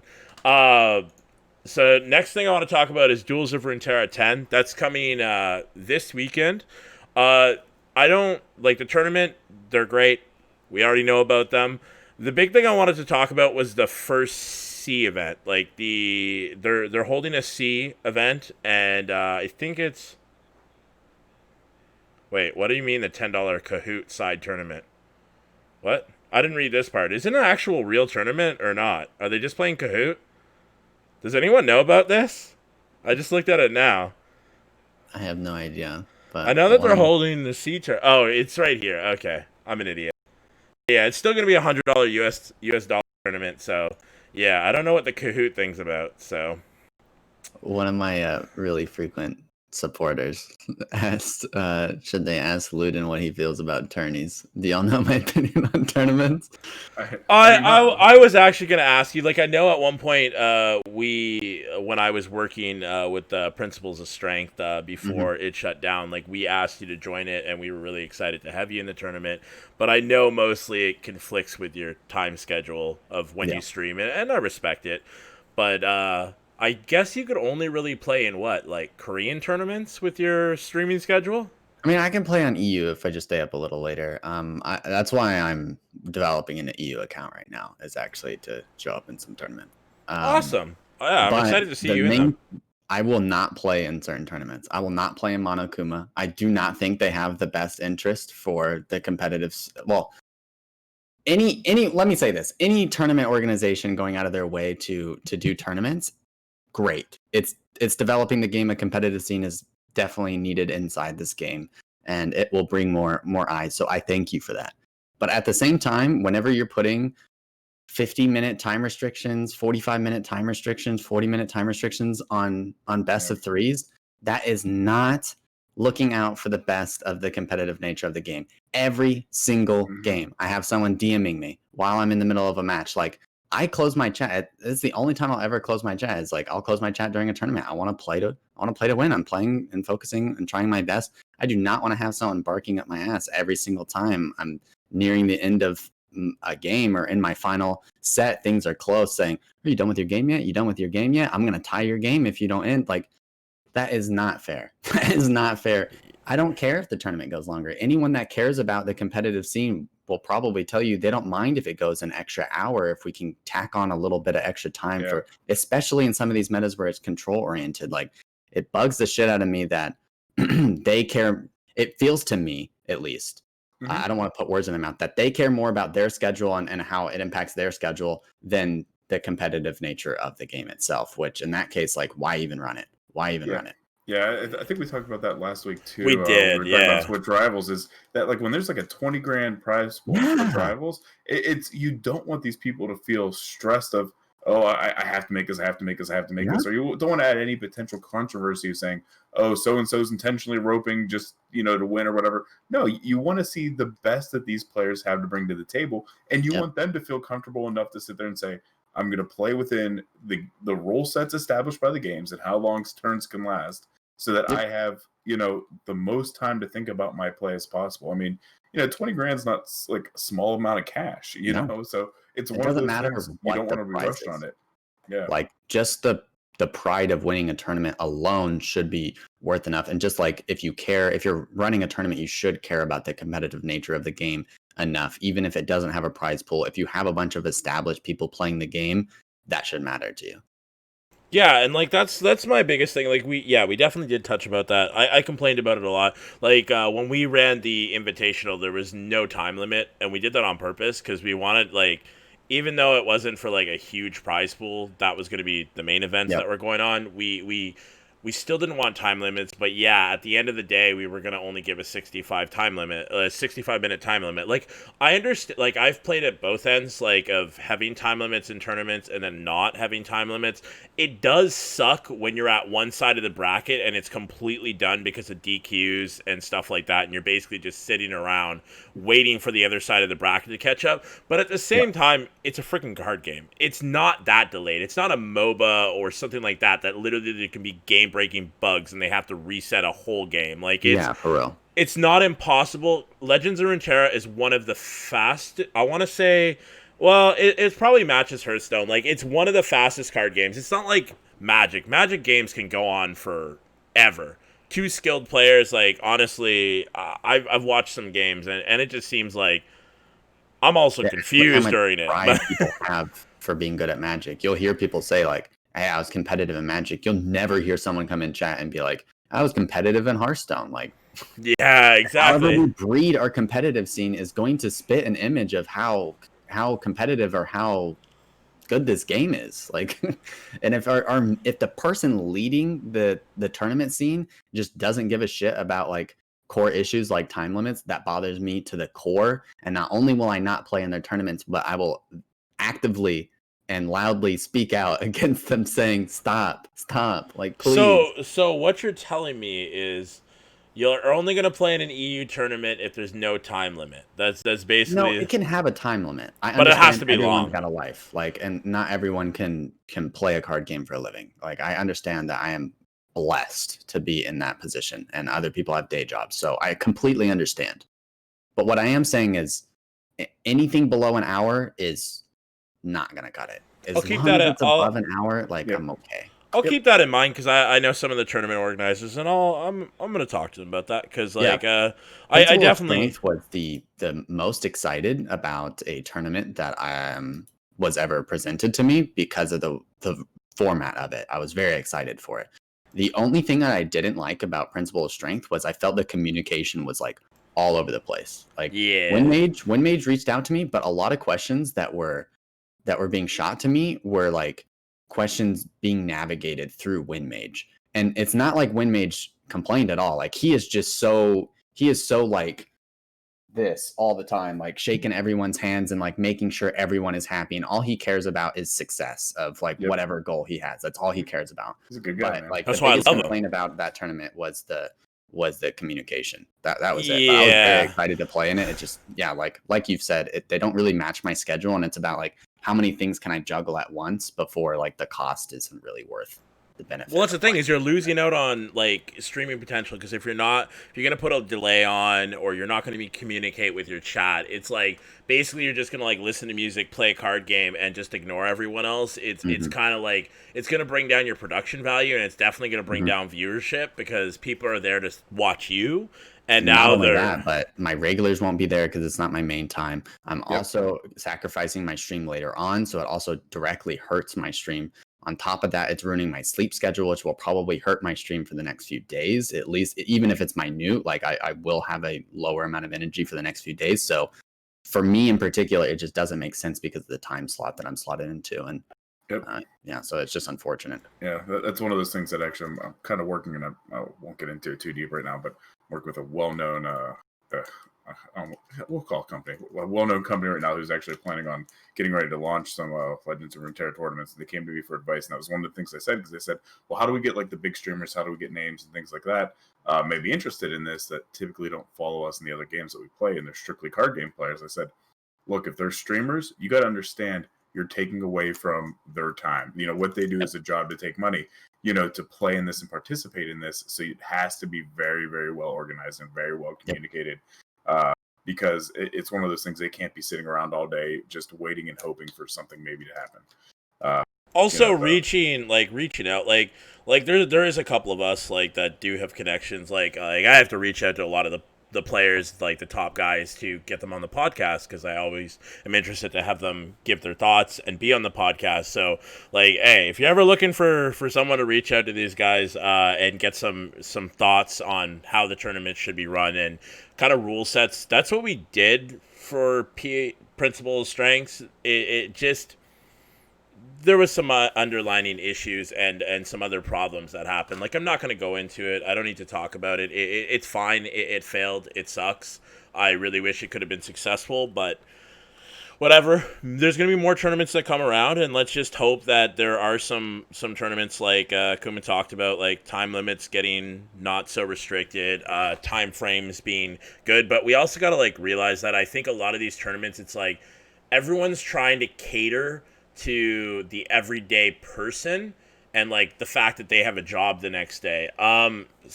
If we start to get more and more competitive, when I used to play other games, pro players or semi like amateur players, they were used to playing like 12 hours a day and like playing these tournaments. Like I used to have buddies that were literally going to go pro in Heroes of the Storm. They were like this close, like literally in like a top AM teams, like about to go into HGC, which was like the highest level of Heroes of the Storm.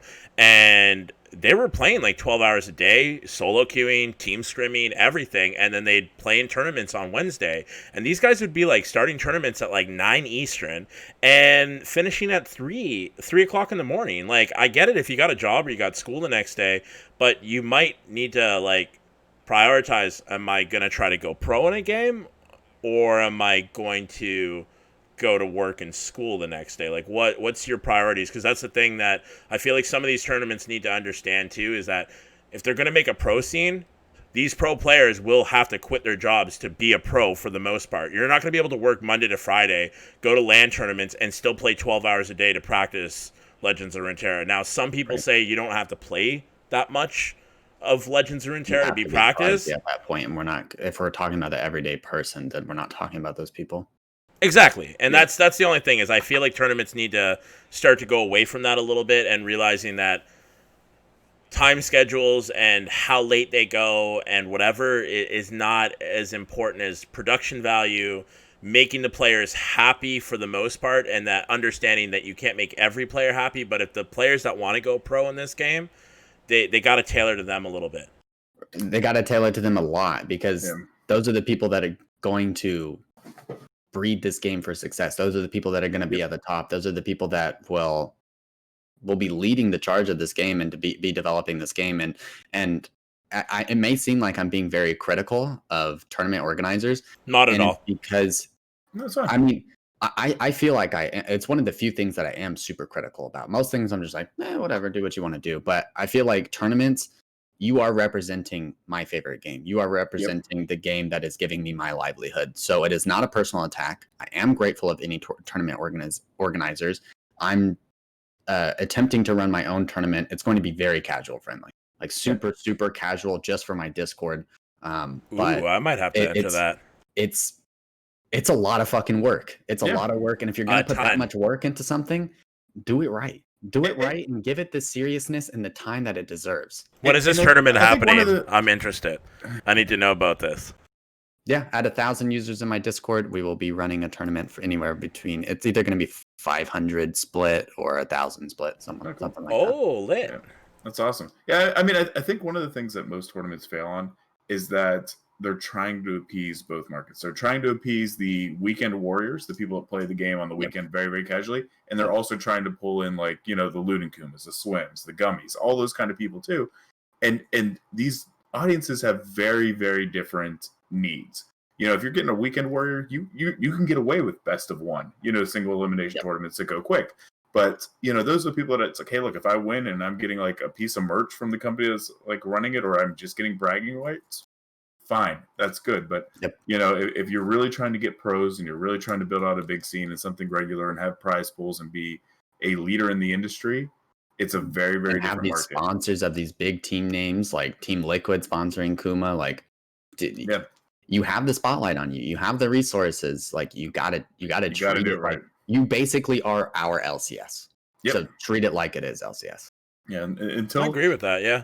LCS doesn't come in there like, well, this game has been going on for an hour and 5 minutes. This is ridiculous, guys. Come on, if you guys don't, if a Nexus doesn't explode in the next minute or someone doesn't break the 400 CS mark, we're calling this a tie. Like, it just doesn't happen. That would be funny though.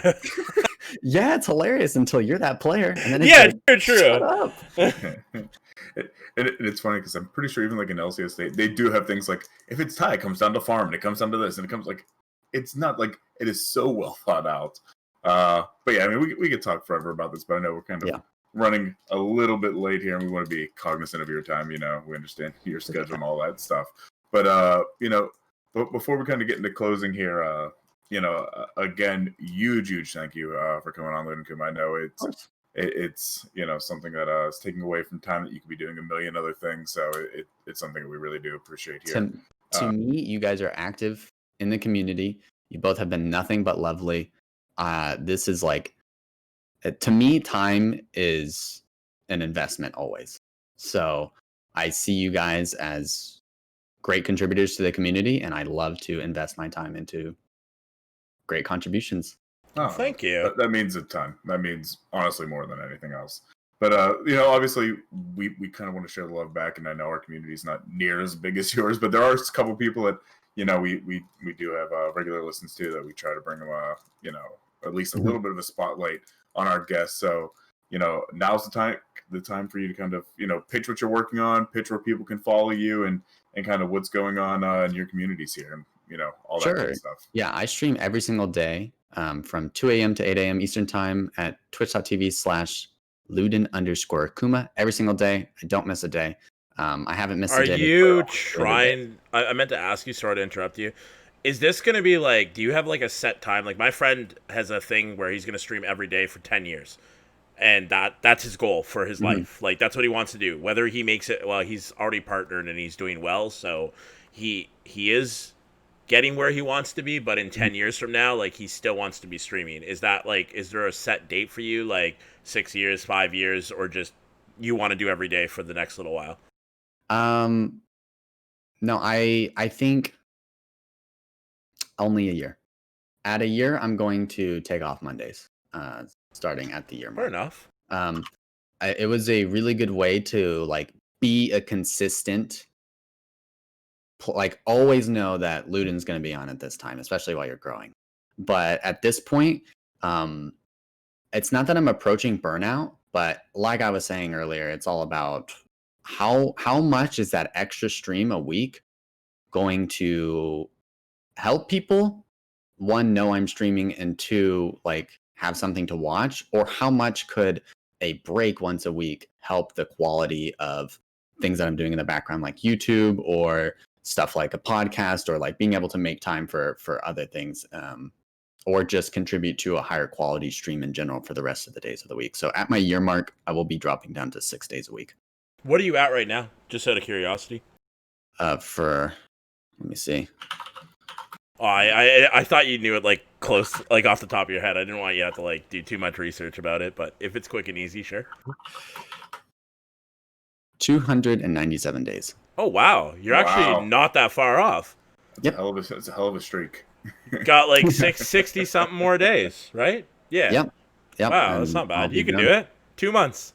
Oh yeah, easy. Like I said, I'm not approaching burnout or anything. I still feel good. Every day I boot up stream, I feel good. Sometimes That's it's important. like the gym where, you know, maybe like the first 5 minutes, it's like, ugh, I really want to sleep right now. But yeah, once I get into it, I always feel good. Awesome. Well, anyway, you gave the Twitch. Where else could everybody find you? Yeah, you can follow me on Twitter. I'm pretty active on Instagram as well. Everything is Luden Kuma. And if you're interested in guide material on YouTube, I do deep guide material. I don't re-upload anything from Twitch. Like there might be some gameplay over like just snippets of my gameplay from my live stream, but my YouTube is all original content. It'll be rare if you ever see something from my Twitch on my YouTube. So if you're looking for original content, you can find it on my YouTube as well. Mm-hmm. And again, we will have links to all this in our YouTube description and all that good stuff. So by all means, if you guys aren't already checking out his work, go there. You know, there's some great stuff. Like I said, and even it's not all just Legends of Runeterra. Like I said before the show, I was watching you play some Civ earlier in the week. So I mean, it could be anything, and it's just as entertaining no matter what you're playing here. Thank you. So that's awesome opportunity. But you know, if we've covered you and everything like that, Cozer, where can people find you, buddy? Well, first off, I want to see Luden Kuma play like My Little Pony or something. But other than that, like that would be dope as shit. But Dad dating simulator. Oh my god, what's the new one though? Like I'm super interested to play that shark game, Manhunter. No, that game looks dope. What was that dating sim where you were like, it was like pigeons, it was like Hattori boyfriend or something like that? It was a couple years back. Oh, dude, there's so many horror. Smith. Dude. I'm worried about you. Like, it's actually a great game, and I'm like, what? I was like, how? There it is. The Tricky Chicken says had to a boyfriend or whatever was the one. That's my best friend. Oh, it's called Maneater. Okay. Oh, is it actually your best friend? Yeah, that's awesome. That's awesome. Well, I'm glad he's here to support you tonight. Always, he's the best. He's the best. Like, just as a quick tidbit, it's kind of a weird place to bring it up, but dude, he has like we've known each other for just under 8 years now, and man, he has supported me so much to the point where like there's a time and point in my life. There's no way I'd be doing this right now if it weren't for him. Like, there's a time in my life where I didn't have a job. Like I didn't have a place to stay, and he flew me to him with his own money. He let me live with his wife in his 1-bedroom apartment for a long time to help me get back under my feet. Like he has carried me a long way. Well, that's amazing, man. That's a true friend he right there. Me with everything. Jesus. Yeah. That's number one. That's nuts. So to go onto my platforms, Cozer88 on Twitter. Cozer_. Actually, shit, my Twitch changed. I finally got the Cozer88. It's not Cozer_88 anymore. Oh man, making moves. Oh. YouTube is YT Cozer88. Awesome. And then as always, guys, if you're looking to follow me on Twitter, it is at Smithel Gaming. If you want to catch me on Twitch, it's twitch.tv/Smithel. It's typically me just on my ladder frustrations. Maybe I try to do once or twice a week. It's nothing near 279 days in a row or anything like that. It was 90 something. It's more or less just me to have some sort of recording to go, oh yeah, this is what I did. I remember that. But yeah, check it out. Obviously, if you want to catch the show, it's at Poro Weekly on Twitter. You can also check out via our Twitter page our links to everything else like YouTube, our Discord, all that good stuff. If you're listening to the audio version and you want to come talk to guests like Luden Kuma and everybody else live and ask them questions, twitch.tv/weekly Poro Report is the way to do it. And as always, big thank you to everybody in chat, for being interactive. I know, the show wouldn't be near as fun without you guys stopping by, saying hi and all that kind of stuff, and, giving us the follows and all that good stuff. We really appreciate it. Thank you guys very much for having me on. Again, thank you. I said, you guys make the shows, our guests. We're here to more or less just fanboy out for all of you guys. We find what you guys do amazing and entertaining. So, we're really happy that you can come on, and hopefully we can get you back in the future sometime. Of course. Awesome. And to close out, I guess the last thing I want to know is, are you and Grappler going to play some more show matches? Because I don't think I've watched a YouTube video in a while for Legends of Runeterra that I actually watched from start to finish the whole, I think it was like a 50-minute video or something. Yep. I watched the whole thing. It was an awesome game. I loved it. You guys need to do more of it because you guys are like the same time slot. So it's just awesome. That's the worst part about it. It's like, it's cool that we can cooperate like that, but man, I love Grappler's stream, and it's so awful to have to like technically compete against him because I love Grappler. I don't want us having the same time slot. I just like, if I move up anymore, I'm competing against Mogwai, which this is so hard. Like, yeah, shout out to Grappler. He's awesome. We'll definitely be doing some more matches. Awesome. I look forward to it because, yeah, I know sometimes it sucks to compete against friends, but at the same time, it's like, it's also content for both of you. Like, it definitely, like, I loved watching Grappler play too, and I loved the way that the video was cut because it showed both sides of it. It was really interactive, and that's why I liked it so much. It was just a good time. Yeah. Awesome. Okay, well, I think with that, though, we'll close it out. So, again, guys, thanks for coming by. We'll see you guys next week on the show. And as always, go check out Luden whenever he's streaming his schedule and give him a little bit of love there. But, again, thanks, guys, for stopping by, and we'll see you guys next week. Bye-bye. Take care.